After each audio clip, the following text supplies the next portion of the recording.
Hey there, today I'm baking chocolate chip cookies. So first, let's soften our butter. Add a cup of white sugar and a cup of brown sugar, cream those together. Instead of eggs, today I soaked chia seeds in milk overnight and then blended them with half of a banana. This is about the equivalent to 2 large eggs. It adds some fiber and some sweetness. It's delicious. Add 2 teaspoons of vanilla, cream those together. For the dry ingredients, we have a teaspoon of salt, teaspoon of baking powder, teaspoon of baking soda, 2.5 cups of all-purpose flour, a half cup of whole wheat flour, and 2 tablespoons of ground flax seeds.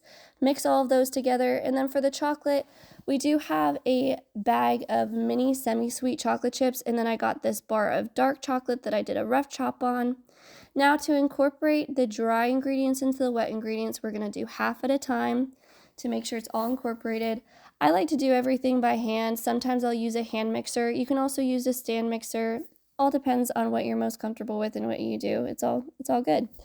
I'm going to add my mini chocolate chips now, and I like to make my cookies rather large.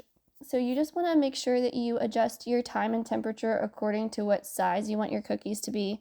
I'm adding the dark chocolate to the top, and then I'm going to put them in the oven at 350 for 18 minutes. If you want a smaller, more standard size cookie, then you can put them in at 375 for 10 to 12 minutes. About halfway through the cook time, I'm going to add some coarse salt on top of the cookies. It adds a little bit of saltiness to them.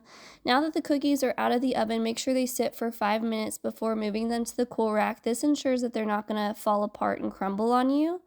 And look at how beautiful these are. These cookies, oh my gosh, they're like perfectly crisp on the outside, chewy on the inside, and they even have fiber from the chia seeds and flax seeds and whole wheat flour. I mean, I would love to say that these are good for you, but they definitely still have a whole load of sugar. But you should definitely try them. They are delicious and to die for. So enjoy.